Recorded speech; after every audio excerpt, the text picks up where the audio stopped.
Hello everybody and happy Wednesday. This is Jason with Coin Snobs.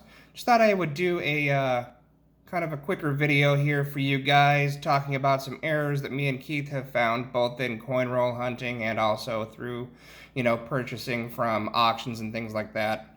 The very first one here, we got a 1972D Eisenhower dollar. Okay, super common year, nothing too special about that. Sort of a circulated coin. Not too badly circulated. I'd say it's a low mint state, but it's still a circulated coin.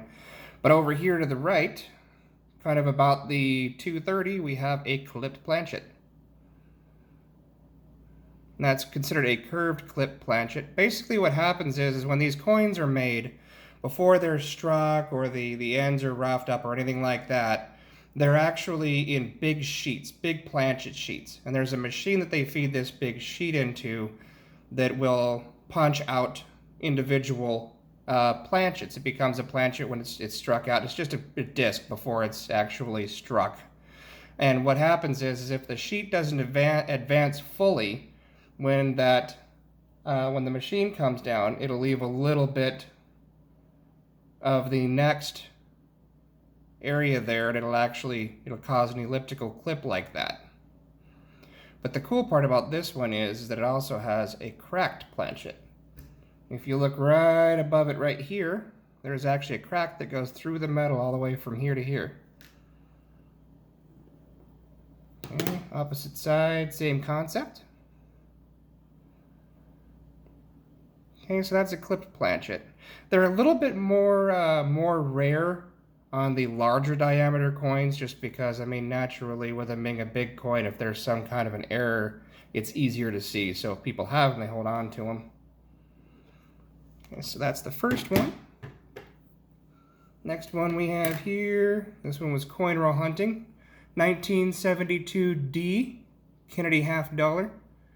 Nothing special. However, we were lucky enough to find one of the ones with the no FG. Okay. Now, as most of you already know, that FG should be right here. Okay, FG standing for the designer's initials, Frank Gasparo.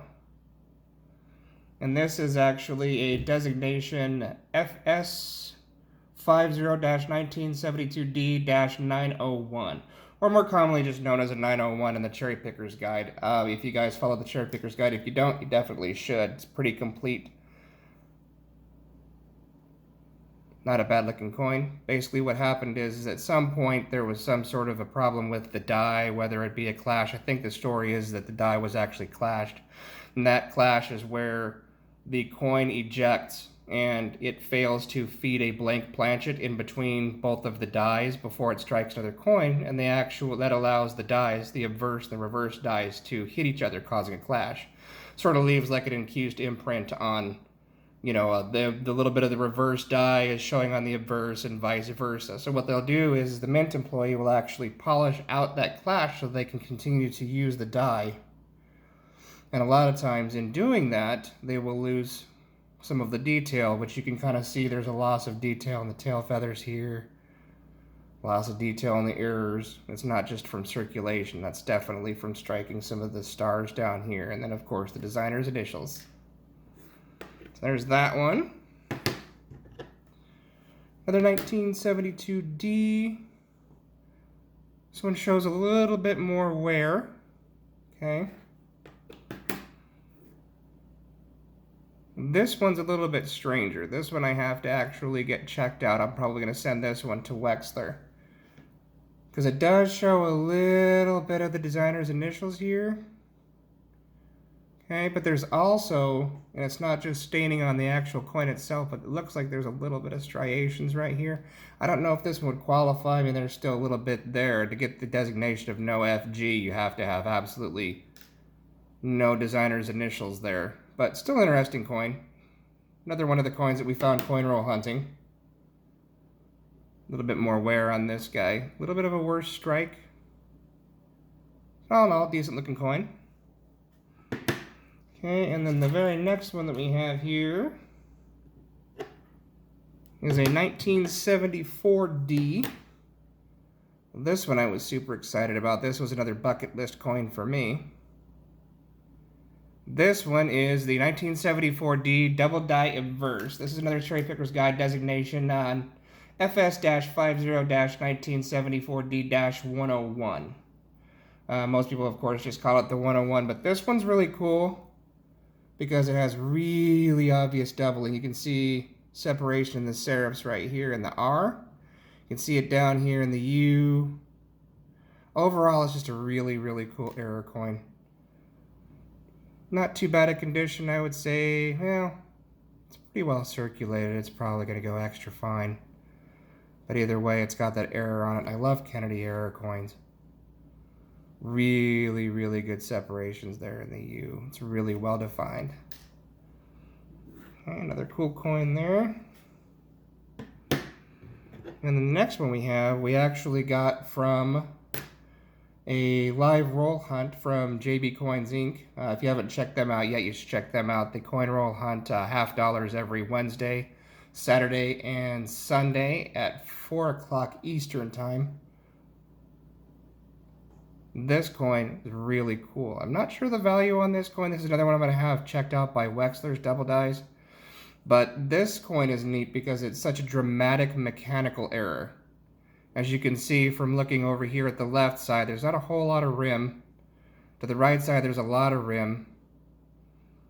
And the face is just incredible.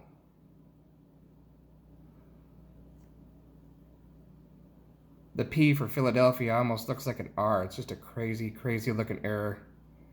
Every single device on this coin is in some way been modified by that mechanical error. And at best guess with this, I'm not 100% sure how this happened. If anybody has any better ideas, let me know in the comments. But from what I can guess here is that the coin was struck multiple times, but the die was actually loose. And when it came back up, kind of like a strike doubling, where it actually scrapes the metal away. But it looks like almost like it happened several different times, or maybe the die was just super loose. It had to be the obverse die because the reverse is pretty good. The reverse you can see is pretty normal.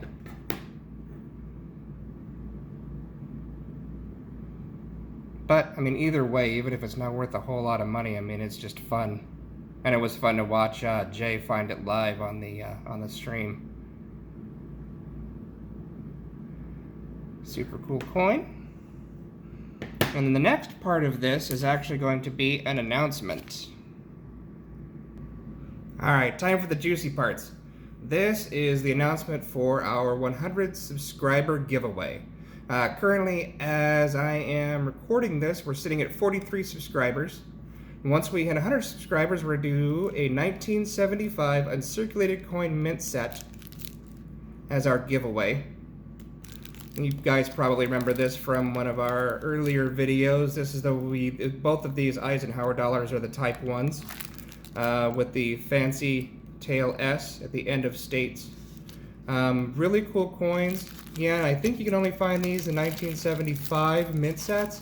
You might be able to find them out there in circulation. They've probably been put into circulation from the mint sets. There was probably some in the rolls as well. But the only designation to be able to tell the difference really between a true 1975 and a 1976 Eisenhower dollar is the fact that the 1975s will have that Type 1 reverse.